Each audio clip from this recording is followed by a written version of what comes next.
Do you want to know how to talk to your child about human trafficking? I'm Nicholeen Peck, and I teach all over the world about parenting, good communication, how to build strong family bonds, child development, and education, all through the lens of the principle self-government. And in this video, we're going to be talking about how to talk about the sensitive subject of child trafficking without overwhelming your child. In this video, I'm going to share with you a real story about human trafficking, and then we're going to talk about some key things that you need to be aware of as the parent, and things that you need to make your child aware of, and the best tone or way to do that.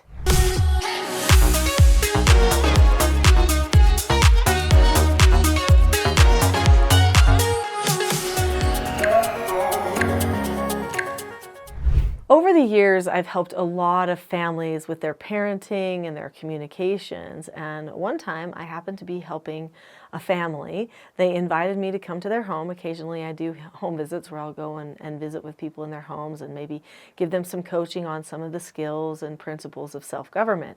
And when I was there, they said to me, you know, this child keeps getting into the wrong crowd with the wrong people at school and everything else, and we're really concerned about her. And I said, okay, so we talked about, you know, what some of the problems are that they were concerned about. Well, they were concerned about trafficking, that this child could end up with the wrong groups of people and could end up in a situation where she could end up in mortal danger. And so I said, well, you know, we need to have a conversation about that with her. And, you know, you need to make sure that you openly discuss this with her so she's aware that this could even be a problem that you're concerned about. And they said, okay. So they ended up having a conversation with her about child trafficking and kind of prepared her a little bit for that. About 2 years later, I happened to be at a public event, and the mother was there of this family. And she came up to me and we started talking, and she said, I just have to tell you,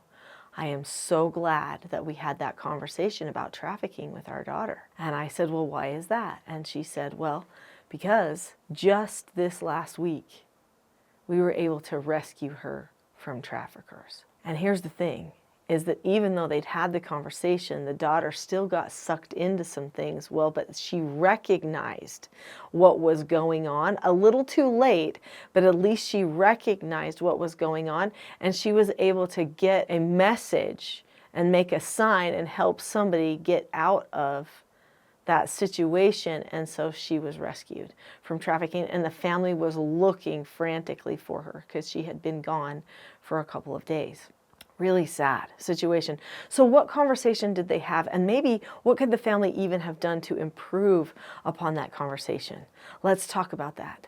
So when you have a conversation about a touchy topic like trafficking, child trafficking, one of the things you don't want to do is instill fear into your child or make them somehow overly anxious or worried or think, no, this will happen to me because mom wouldn't talk to me about this unless this is going to happen to me or it would happen to me. So you want to make sure that you keep things pretty low key. In fact, I would talk to my child regularly about things that may not ever happen to them. Just things that you want to talk to them about in life. I would talk to them about things on the news.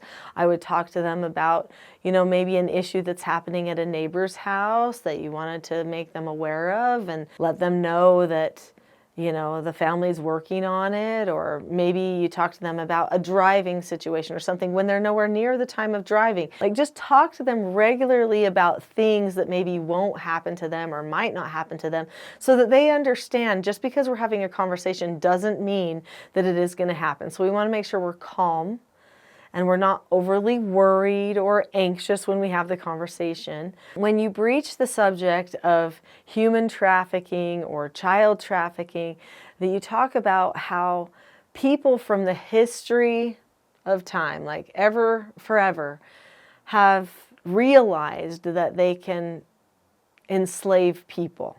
And I might talk about what a slave is. You know, do you know what a slave is? Yes. Okay. Well, People often exploit others in such a way to get them to become their slaves. So they give them money, they give them something in order to get them to become their slaves. And that's not actually any different when we're talking about children or people nowadays. People will exploit you by trying to give you something that they think you want, or sympathize with you in a way that you think that you want someone to sympathize with you or understand you, and then they will try to take you or to take something from you. And that's a type of slavery. And then when they get you in a place of bondage, then they can sell you to other people or trade you with other people. And this is what actually constitutes trafficking. And there are people all around the world, sadly, that are sold and bought in slavery like this all the time. And we wouldn't think that because maybe all of our friends, that's not happening. But that doesn't mean that it isn't happening somewhere in the world. So I would explain to my child that when trafficking occurs, lots of times it happens from a new acquaintance. So somebody that you recently met, not somebody you've known your entire life, okay? So if it's your own parent, or if it's your own grandparent, your own aunt or uncle, that's not likely going to be the type of person that would traffic you in some way. It's usually going to be somebody you meet online. And so we have to make sure we're really careful about our boundaries online, right? We have to make sure that mom and dad know who it is that we're talking to online, and that we question why someone online would do something for us or ask us something, because keeping in mind they could want to exploit us. It could be a neighbor, although that's even a little bit more unlikely. It's usually someone who doesn't live right by you. And it's usually somebody that you met in an offhanded way, like online, or maybe you were at the mall or out at a shopping plaza and you met them or something. You just kind of passed by them and they said how pretty you were. Usually they're going to give you some kind of compliment about how smart you are, how pretty you are. A super common one is that they'll tell you you're very intelligent, maybe like on gaming or something. If you're a boy, they'll want you to come and meet up with them and show them things. And they may even meet up with you a couple of times before they decide to traffic you. But then they may tell you, oh, I've got this great thing I want to show you, or this person I want to introduce you to, and you could make money from them doing this gaming, and oh, great. And so then because you met with them a couple of times, now suddenly that's what you're going to do. Sometimes people masquerade as agents, like modeling agents, those types of things, and they'll even come and meet with your parents and everything, and it seems very, very legit, and then suddenly you're in a situation that you didn't plan on. So this is how the trafficking occurs, and you'll have to decide based upon the age of your child how much of that you should tell. But usually they're going to offer you some sort of opportunity. Okay? Or they might offer you friendship, or they might offer you that they care about you. They might even offer you romance, or they might offer to be an understanding person. Come meet with me. I know your parents are hard. Parents are rough. Let me help you know how to handle, difficult parents like this. And they might even give you stuff like phones or different clothing, that type of thing, just to kind of sweeten the deal before they actually traffic you. It is sometimes really hard to know who's sincere and who's not, but I think one of the main things that we tell our children is if we're just meeting another person, we don't ever go meet with that other person by ourselves. That's a no. Whenever we're going to meet, especially with another adult, now that's the other thing, sometimes somebody thinks it's not an adult, and that's when it gets really tricky. But when you're going to meet with someone, people need to know where you are, when you're going to be there. I need to know the person. This is where just keeping in regular contact with the parent comes in.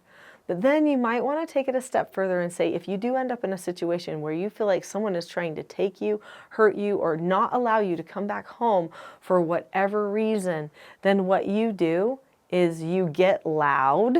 At first, you get away. Don't be afraid of running away and getting loud. If you're ever in a public place, just go over and hold on to somebody else and say, help me. This person's taking me.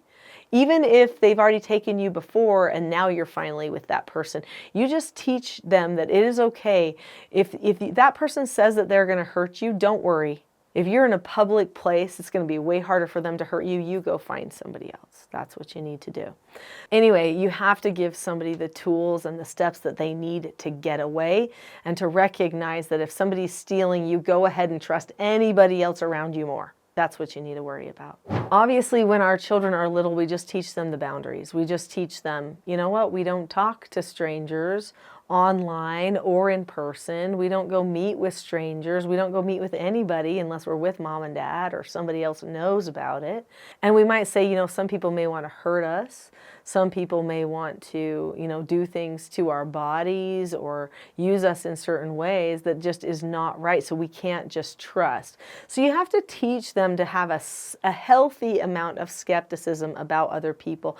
Obviously, we don't want our children running around afraid of everyone all the time. I think we have created a culture where people are just so anxious and so afraid just because of the awful, wicked things that people are doing to each other, such as trafficking. We need to teach them how to have good communications and relationships with other people, but how to keep their boundaries solid. And so one of the key skills that I teach here on this channel about boundaries and understanding boundaries is the skill for accepting no answers. So I would highly recommend looking into that skill, which is going to be beneficial. In fact, all of the self-government skills are going to be helpful as you're trying to help your children follow through with what you're telling them, because you know what? If they're mad at you, they may not want to listen, and they may think they found someone else who will listen, and then they could end up putting themselves in a bad situation. Your relationship is key. Your ability to talk about difficult things is going to be huge as you're having these types of conversations about touchy subjects. So improve your relationship by watching my next video, which is called The Not So Known Secret for Parenting Success. I'll see you there.